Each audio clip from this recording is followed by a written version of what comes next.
கர்த்தருடைய பரிசுத்த நாமத்திற்கு ஸ்தோத்திரம். தேவனுக்கு மகிமை உண்டாகட்டும். இந்த நாட்களிலே வேத புத்தகத்தில் ஒரு சம்பவத்தை பார்க்க போகிறோம். நாம் இப்போது கவனத்தோடு இருப்போம். நிகழ்ச்சிக்குள்ளே போகலாமா? ரைட், வேதத்தை எடுப்போம். மத்திய இதனை சுவிசேஷம் 19ஆம் அதிகாரம் 1ஆம் வசனம். சர்வ லோகங்களை சிருஷ்டித்த ஆண்டவர் நம் இயேசு கிறிஸ்து, ராஜாதி ராஜன், நம் தகப்பன், இந்த பூமியிலே 12 சீஷர்களோடு ஊழியங்களை செய்திருக்கிறார். அல்லேலூயா. அந்த ஊழியத்தை தான் இப்போ நம்ம உலகமெங்கும் பரிசுத்தவான்கள், அநேக தேவ மனுஷன் எல்லோரும் அந்த ஊழியங்களை செய்கிறார்கள். கர்த்தருக்கு மகிமை உண்டாகட்டும். சம்பவம் என்ன என்று பார்க்கலாமா?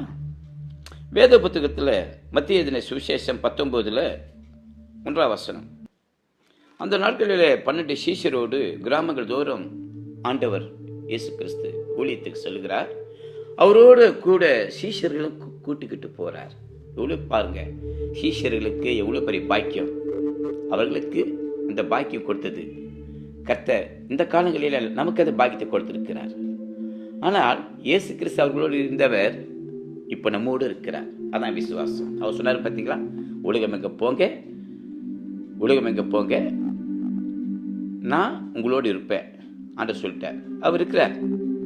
கர்த்தர் ஸ்தோத்திரம். ஊழியத்துக்கு அவர் போறார். 12 சீஷரை கூட்டிகிட்டு போறாரு. அந்த நாட்களிலே பார்க்கும்போது சீஷர்களுக்கு சொல்லக்கூடாத வார்த்தை ஒருவனுக்கு இருந்தது. எப்படி? அப்போது ஒருவன் வந்து அவரை நோக்கி, நல்ல போதகரே, நித்திய ஜீவனை அடைவதற்கு நான் எந்த நன்மைகளை செய்ய வேண்டும்? நித்திய ஜீவன் என்பது எப்படி கிடைக்கும்?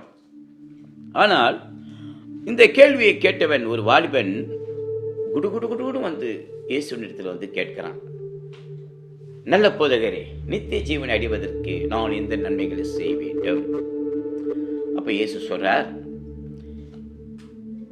என்ன நல்லவன் என்று சொல்வானேன், தேவனை தவிர நல்லவன் இல்லை.